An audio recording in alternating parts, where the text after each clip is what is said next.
Y'all ready? Huss. Check it. Huss. Huss. Unique fashion. Huss. Elam Road. Huss. Shout out to my boy E. Keep it going. Huss. Check it out, y'all. Check it out, man. It's a unique hustle. It's your boy E, CEO. And no money, Moses, by the way. And we create content every damn day. Yo, man. Hey, man, this guy, man, we got with us today, man. He needs no introduction, right? You're right. Y'all, man, this guy here, man, I've been knowing him all my life. This guy been with me ever since we were youngsters, man. He came all the way down here from Tampa, man, Tampa Bay, man. He got a book.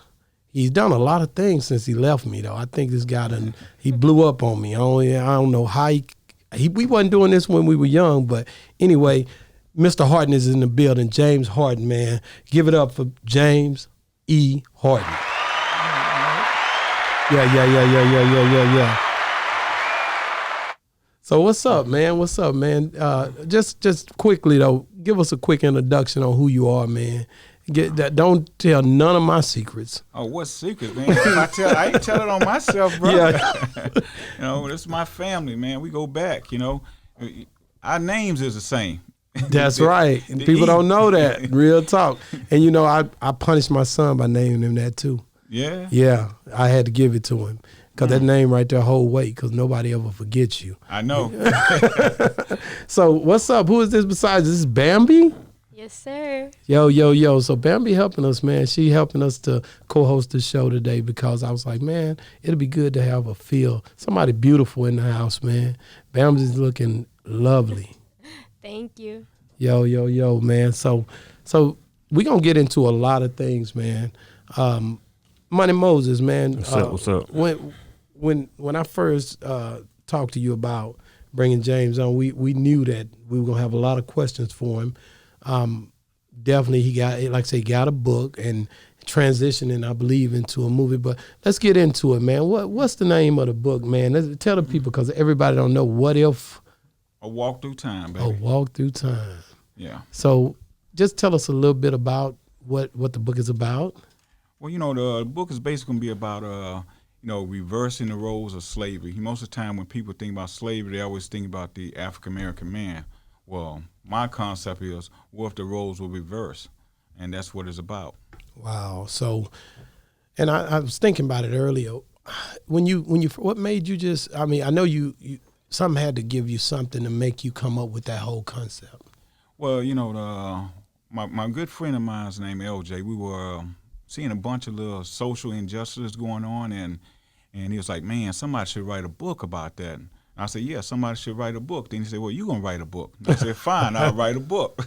So you decided to write a book. Yeah, I had no clue on what I was going to be doing. It's just that, in the middle of the night, I wake up with little ideas and I write them down.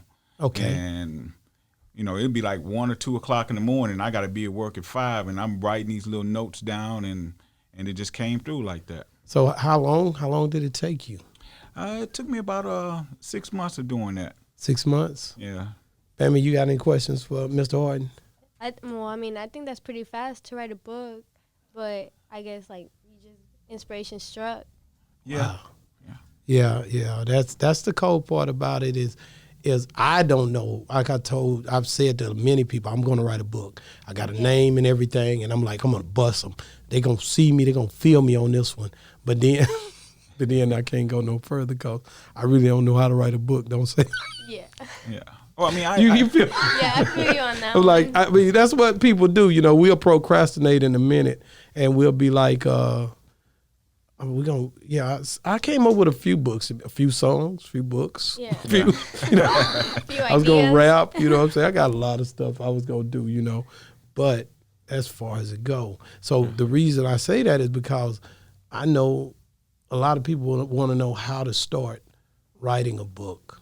Well, you got to come up with what type of little concept that you want to do it on, and just jot your little notes and put it together. I was on Facebook and I saw one of my friends who had wrote a book, and I contacted her and she gave me some little ideas, and I was like, how do you get it published? She said, well, I self-publish. I said, what? Self-publish? What is that?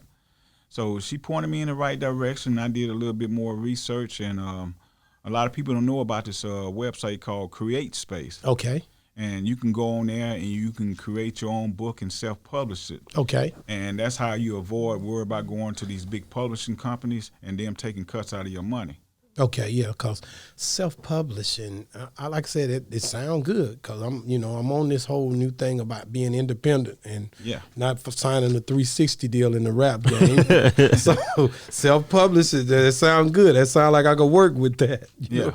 So self-publishing pretty much puts you on a level to where you kind of have creative control over everything that you're doing. Exactly, everything. And the good thing about it is, you develop on promoting your book. So, like yourself, you got a great following. Yeah. You write your book, your followers are going to follow you. Yeah. They're going to look at it. So you got to be able to put that content out there.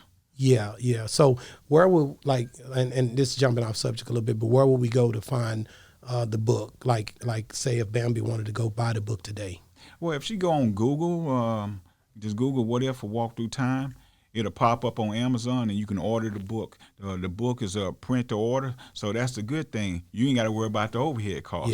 It's print to order. So, and the other thing is, you can set your own price on what you want to sell your book for. Really? Yeah. So if you had a publishing company, your publishing company is going to set that price, and you're going to get peanuts on it because they got to promote it, they got to pay for the editing, blah, blah, blah. But you do all that and you cut all that out. You getting all the profit. Man, that's what I'm independent. You know what I'm talking about? That's what it's all about. Yeah. Bambi said, yeah, that's it. She want all that money, right? Putting it right on up in her pocket. I mean, you're doing all the work, Exactly. So. You're doing all the work. You might as well get all the money. I want all the smoke. Oh, yeah. So really, the thing I say is, even on the book itself, let's go into some details of the book. I guess I could play the introductory that we talked about as well. Yeah. I believe it was this one. And Are you looking for something fresh and original? Prepare yourself for the movie synopsis based on the book What If? A Walk Through Time, written by James E. Horton. Before I talk about the film, I'd like for you to take a second and think about the movie Roots, 12 Years a Slave, and Django Unchained. All those movies were based on the fact that African Americans were slaves. My question to you is, what if the roles were switched? Edward Langston is a privileged white male attending a university. Something traumatic will happen, causing him to pass out. Once he awakens, he'll be a slave in the 1800s. At that time, he realizes that his world is completely upside down. The roles are completely reversed. He's a slave, and the African-American man is now the master. Edward will have to go through several trials and tribulations, only to pass out and awaken in the 1960s as a United States sailor serving aboard the USS Ferguson. As he travels through that time period trying to adjust, he still does not know why he is going through these things. He must persevere to find the answers. Edwards closes his eyes and slips away. It's present day, and for a brief moment he feels like he's home, until he discovers that he is an older man and has a son that is on trial facing 20 years to life for a crime he did not commit. Something must change. Edward must escape this horrible existence. Wow. Man, sounds different. I'm going to be honest with you. I was listening at that, and I was just trying to understand, being black, we hear a lot of people say, man, you're not in slavery. Why are you acting like that or whatnot? So I definitely can relate to the effects of slavery after the aftermath, the trauma. The traumatization is something else that nobody ever talks about, because as a person who's parented by a person, your mother was born in the 40s, 50s, okay, and then her grandma Corrine was born before that in the 1900s, may have been even in the 1800s, and her mom before. So it goes back into those times. So that's 3 generations to get to you. Mm-hmm. So, and then that's talking about not being educated about finances, not being traumatized, depression, being raped, all type of stuff that happens to you. And then for people today to look at our generations and say, but it didn't affect us. We're not in slavery. Yeah. They're not. You're still being affected by it in today's world, you know. Correct. Yeah. Because it affects your genealogy, your bloodline. And it'll keep like affecting generational your children curse too. Yeah. Correct. And so these are the things that throw me off. So now you say we're gonna switch the roles. Oh yeah. And we're gonna stick a white person in the 1800s. Oh yeah. Now, that's tough right there. Now that sound good. But when you That don't sound good. No. That sound good as a movie. Let's good. just stop for a second. As a movie. But first of all, it was hot as hell in them cotton fields. Yeah. And in those outhouses and in those little shacks, them shotgun shacks, behind the big house. Yeah. And for you to be I don't know how that will work, Harden. I'm trying to get it, Mr. Harden. What it is that I want to put you in your shoes so you can see. If you've seen the movie A Time to Kill. Okay. And when Matthew McConaughey was giving his closing argument, he told everybody to close their eyes. Yeah, and he I painted remember that that. picture. I remember that. And then the last thing he said, now picture yourself as white. With that being your child as a white child. It blew everybody's mind. So that's how they was able to convict it, because they had sympathy. Yeah. On, so putting themselves in his shoes. and that's exactly what the book and the movie is going to be about, is letting you see what it's like from that perspective, and you seeing it. Because I say, if you can visualize something, seeing it, I think you're going to have a little bit more empathy about things. Man, 100%. What you think, Bambi? I think that's very true. That the white man should see. The white man. Well, You're right. Now this, She's saying the right thing, though. The white man. She's saying the right thing. The white the man. Caucasian, or the white man sound like that's some old school shit right there. She said the right word. The white man. The white man. They need to see things from, the black man's perspective, so Well, they can understand. wait a they can minute. have more empathy towards, the I black get race. What about the Hispanic? I mean, y'all, yeah, you could make a movie and say we could put the white man building houses. It can't do. True. I don't know if he could do any of that shit. I don't know. You know what I'm saying? They're not built for it. Remodeling, They're not built for it. Topping these houses with the, with that what they call it, the roofers. The shingles. Yeah. Come on, man. This shit is serious. Like I don't know about that. I mean, these guys were strategically set in a place I think they need to be. But I get where the book is going. I get where it would be a good concept for a movie. Oh yeah. I get it. I understand it. And it would be something that somewhat to me would be comical. I ain't because I to think see it'd be them, funny, it would too. be funny, because even if you're not trying to be funny, that's some funny shit right there. Yeah. It really is. It really is funny. The reason why I say that, because, like I said, they not built like that. They made us be like that. They made us be stronger than what we Yeah. are. So it's like you put a white man in that category, you will see it. Like, he not built for it. So like he gonna crash at any given moment. I think he still got to do it. There's no Yeah, other you choice. still can do it. I want to see it. Because I want to see the one it. thing I could say, I was in DC last year, end of year last year, and I went to the art museum, and it's the Black History art. It's about 6 or 7 stories full of just history.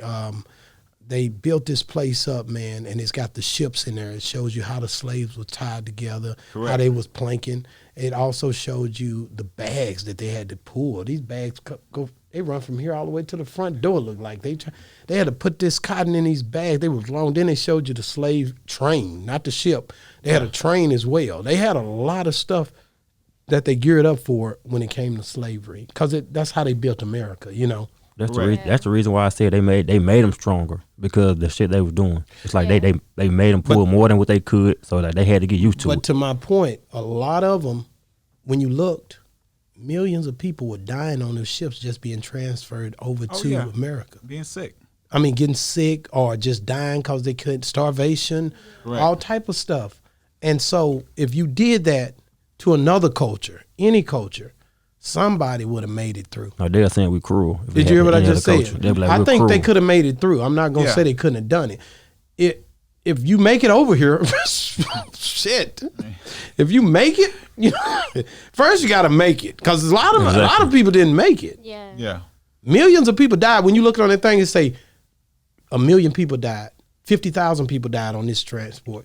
And I think it was more than that. 100,000, 400,000 died. You see what I'm saying? And you start seeing this, and then when you get over here, they cut Kunta Kinte foot off. Oh yeah. Yeah, that missed her all the way. Bambi like, what the hell is he talking about? Kunta Kinte foot off.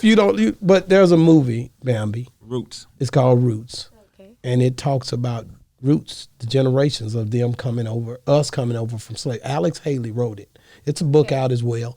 And it talks about, and a movie out. It's a mini-series. And I thought about asking you about that, about doing yours. I didn't get to that. But anyway, Kunta Kinte was on there. He didn't want to change his name. That was his name from back in Africa. Kunta Kinte. Well, it's funny, but this is That's his name. Kunta. That's His what he name wanted to was be called. Kunta Kinte from some tribe. And he wanted that. That's all he had. Well, yeah, that's his name, you know. Well, no, they beat the hell out of Kunta.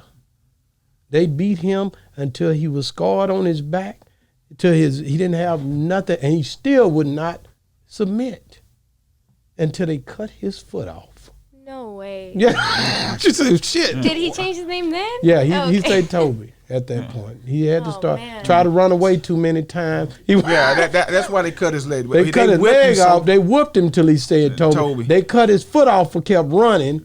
Man. Trying to escape. Yeah, he trying to escape. So, these movies, the only one did the black people justice. And I'm glad you brought this movie because Django was the only one gave us the only one. Yeah. You never watched Django? No, yeah, I've watched that one. That we won a little bit in that one. Yeah. Even though we were getting our ass whooped the whole show. We did have a fearless leader, Jamie Foxx, right out of Terrell, Texas, actually. Yeah. And he brought us something. And I forgot that guy name that did it with him, but he had a good director, somebody who was willing to. Quentin Tarantino. There he is. Oh, okay. And so the thing I say, man, is the thing I was going to ask you, do you think it's better to come out at it as a movie aspect, or do you think it would be better to come at it as a series? You know, that's what I'm really thinking about because I can break it up and, a little mini series. A little mini series, and because the way the book is written, it's in like 3 phases, and you can do a little mini series on each phase, and each phase has a meaning. And Langston's going to learn a meaning at the end of each phase. Okay, Langston. And, so that's the star of the show, Langston? Yeah, Langston is the star. And when you read the book, I'm telling you, it's very, very, I point out some things. I show you things. You can visualize as you're reading the book. You can see these things where I describe it. But the movie, I think, is going to really close the deal. You got the trailer I sent you, right? Yeah. I'll bring that up right now. We'll get to it. Let's get on top of it and see what. Let's look at the trailer, guy.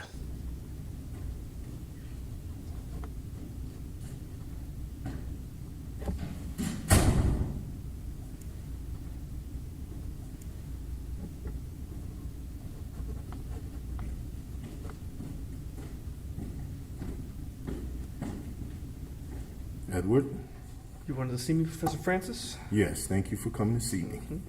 I can't continue to allow you to interrupt my class. It's very disrespectful to the other students. And I don't know why you're so bothered by African American history. It was March 1st. I don't know why we were doing Black History Month in March. Don't you think 1 month is long enough to celebrate your history? Well, Mr. Langston, I'm very impressed that you can read a calendar, seeing as you could never get the exam dates right. Whatever. Excuse me? I just don't see the point of studying African American history in this class. We all know what happened in the past, but everyone is treated the same now. Our country has given black people so much. Mr. Langston, let me ask you one question. What if? Well, I tell you, man. That's the question. That would have pissed me off. That shit would have pissed me off. Like, to the point. We gonna give y'all so much. I done heard this before, man. I have been on the same job for a long time, guys. And hold on, E. Let me stop you right there real quick. Go ahead. The reason that that's I ain't gonna tell you what the reason why. It was good. That's all I can tell you. The reason, the professor was doing a Black History question on the month of March first, is a reason behind that. And then Okay. you're going to have to read the book to know why, because there's a reason. But Mr. Langston didn't care to try to find out what that reason was, because he's like, oh, you know, don't you think 1 month's enough for you, February? So, Yeah, well, you know, it hits home because he's not. This is something that's reality. I really think this is reality. It is. That when I say they, some people that don't look like us do seem to think that, man, I mean, we gave y'all Martin Luther King. You know, like, Right. we gave y'all 1 month. We gave you Martin Luther King. I mean, what do you want? You know, and there is no healing for what happened. You know what I mean? There is no healing for it. There's nothing to say, hey man, there's a girl that works at a location up the street you guys are familiar with, and she is trapped in a black girl's body. You know what I mean? You know what I'm saying? She don't date black guys. She was not raised by black people. I think I know. Oh, I bet you do. I bet you do. But, you know, but she can't relate to her people because she's been turned inside out. Yeah, the way she was raised, I guess. Yeah, and that's scary for her because of the things that she's going to encounter, and she'll be blindsided by them because she won't even recognize So them. she don't know nothing about the black culture? No. She won't even comb her hair. Her life got flipped upside down. She don't You'll even know know when you it. see her because she will not comb her hair. You know, it won't be right. I mean, it's almost, but not quite, but it's almost. You know, you don't want to braid it. You know, it's tough for us. You know, you ever seen a white lady trying to do a black girl's hair? It's not an easy job. I got a sister-in-law that's white. She gonna use too much water. She bring her over to my house. We straighten her out over there, you know, but she have hard times with that. So, but I can just say, man, you know, this is a real issue that we face every day in society, that a lot of times some people can deal with it better than others.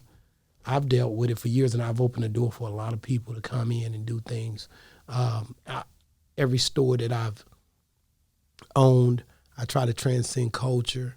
You'll see not only blacks come here, you see whites come here, you see Hispanics come here, everybody. Even the store, I've had a completely store that only catered to contemporary, which most of our customers were Caucasian. The girls that work there, you would never know a brother owned that store. Yeah. Because of the way I set it up. So I've done things, because I knew the clothes would transcend culture. Correct. I knew that nobody cared if they got their rock revivals or they Miss Me jeans or whatever they was doing. They done it in a way that they didn't care what color you were. They just wanted a product, you know. Yeah. And I like that. I like to kick the game in the ass. You know what I'm saying? Okay. I like to make it look like you can't have. So the thing you're doing with the book, I love it because it's kind of flipping things. It's kind of there's no rules. Correct. That's what that's the whole game for you. I see it, that the rules are broken. Because anytime you go far above and beyond what reality is, it make you think. And I think that's a good thing, right? What you think, Bambi? No, I agree. You know, like flipping the roles, it's just something that people never think of doing just because they don't want to be in y'all's position because they know that, you know, it's not a good position to be in. Correct. Yeah. Yeah, and like I said, I definitely appreciate you for coming by today. Definitely. Supporting my boy, Mr. Harton. He ain't playing no games. You see we bringing it. Yeah. It's serious. You know what I'm saying? You on the mic today. Yeah. You know?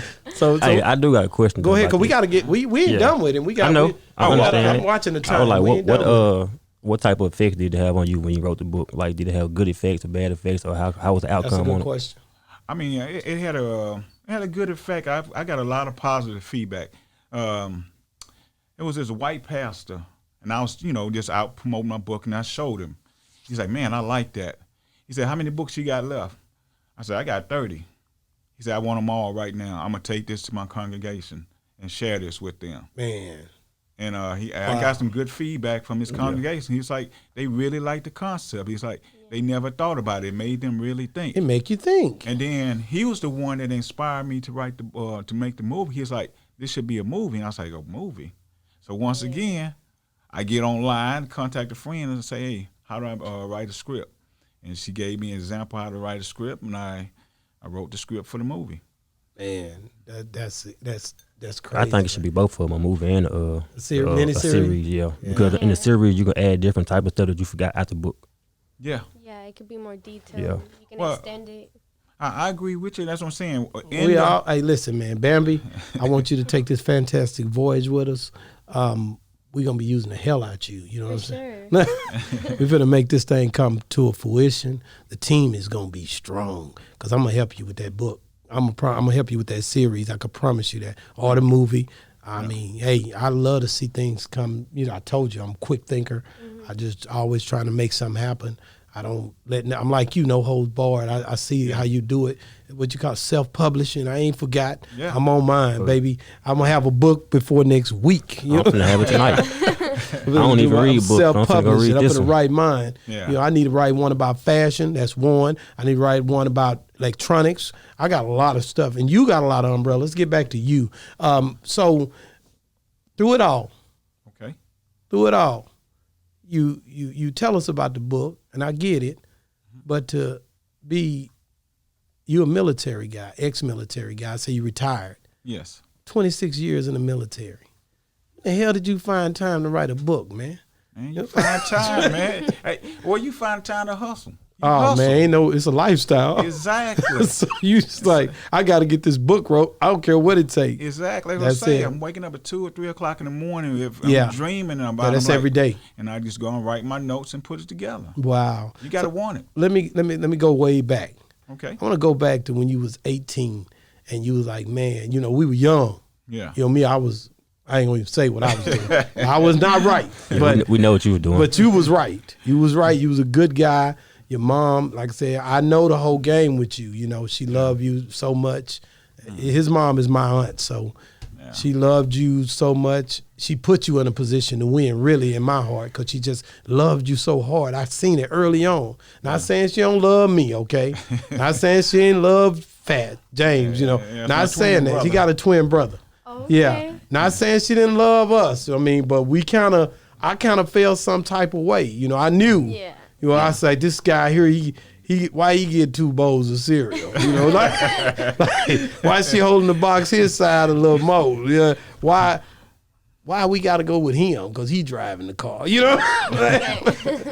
But she had a special love and bond with you. And, man, the thing I say is, how did you decide to get into the military? Well, you know my boy Roman. I met him. Yeah. You know, we both quick story. We both getting ready to graduate. We was like, what we gonna do? And then he's like, well, my dad was in the Navy, so maybe we should join the Navy. I'm like, yeah. Are you serious? Yeah. Your dad? No, his dad. These are life-changing situations. Y'all, what we gonna do? So y'all really was talking like that. Yeah. What we gonna do? Is that what you young? How do you talk now? Well, I mean, when I graduated high school, I didn't know what I was gonna do. But nowadays, people are always saying like, no rush, like you got time. And not true. Yeah, not true. I was just going to say that it's not true at all. Yeah, because you could look at that in a way. It hit me hard just thinking about Gigi and Kobe when you said you got time. You know? I took like 3 years, and I'm Damn, 20. Wait a minute. Like I took 3 you took years. How long? 3 years after I graduated. That's popping though. I like it because yeah. I like it. So did you start college and then go back, or did you just? No, I never started. Like after high school, I started working, and I saw think that that's good. It's not what I wanted to do. It wasn't. It wasn't gonna get me the lifestyle that I want. So I was like, I have to go back to school. So that's what I'm doing now. Man, beautiful. So that's hot, man. What about you? Do you have an 18-year-old story? Can you remember? What the hell was you doing at 18, Money Moses? I can't speak on it. Okay. Well, you just like me. I can't speak on it. We can't rock with y'all. Exactly. Our stories that's why we over here. He co-hosted. I'm over here. We come up with this. I know something I tried to do. What did you try to do? I tried to stay in school. What happened? It didn't work. It did not work. I You tried. talking about high school? Yeah, I even went to high school. I dropped out of high school and no, I didn't drop out. I left high school to go to a GED class because I wanted to finish early. What the hell you think? Wait a damn minute. You ain't gonna get slide past that. I didn't drop out, but I went to GED. No. I left public school. I left public school to go to a GED school because I know I wasn't gonna stay. Ain't that dropping out? No, I mean it's still in I think school. that you dropped out first. I mean, then well, got you a can say GED. that. You dropped out that hole Because I went and dropped. I mean, I went and pulled myself out of school. Nobody asked me to do it. I went and did it myself. Okay. And it's like dropped out because I knew for a fact Do anybody ask people? Okay, you gonna drop Listen, out? I'm finna What tell you day? why. You know what I'm saying? I'm finna tell you why. It's like I was Then in you gonna drop out? Okay. Well, I went to school. I took myself out that day. You I trying did. to make it organized drop out? I ain't It never. was organized. How the Shit. hell you gonna organize and just drop out the school? It was organized. One day I just woke up and like, I'm not finna go to school no more. Well, that's Because I knew. Listen. Because I knew. That's cold dropping out. I knew I wasn't going to school for the right reason. What was you going for? I was doing dumb shit at school, Like literally what? dumb shit. I had guns in school, like Huh? I had Wait, guns on. whoa, Listen, No, you can't have. listen. I'm telling you. Listen, No, I had no, the school we was like I had guns on the school. They had people come on our campus that wasn't even going to school selling drugs and stuff. So it's like me. I like that lifestyle. So it's like that wasn't lean for on me. me type shit. Yeah. So it was like You know what I I'm saying? wasn't. I don't know if y'all watch Lean on Me. Not you. This is going way up. Bambi, Yeah, way over Bambi, here. just don't even worry about it. Just you hear her, but we gonna talk about Lean on Me just for 5 seconds.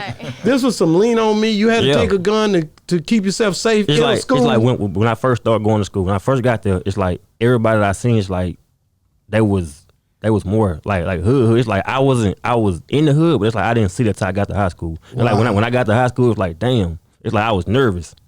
Like so, it's like I started carrying guns to school. It's like that's how scary. I mean, it wasn't scary to me. It was like nervous. You was a little it's like, nervous. Yeah, I was nervous. Cause you was a freshman. Yeah, so it's like I seen. It's like everybody was short. Everybody was bigger than me and everything. But it's like I wasn't scared. It's like I wasn't scared of nobody. So it's like for you me to didn't protect watch myself. Friday because I know you younger. Yeah, I back watched then, Friday. Say, man, put the gun down, Craig. Yeah. You know, But think about it. Think about it. I knew how to fight. Hey, I didn't think we'd have Trust to me. have a gun to walk home. No. You don't remember these parts? It's not. I And then you say, had a put the gun, but down, Craig. I knew how to fight too. This so. is this.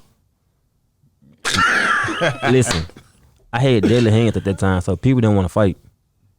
People don't want to fight You me. just say you had a gun, man. You're What's right. People didn't want to fight me. So that was Okay. different. Okay, well, you was a killer and a fighter. No, I wasn't a killer.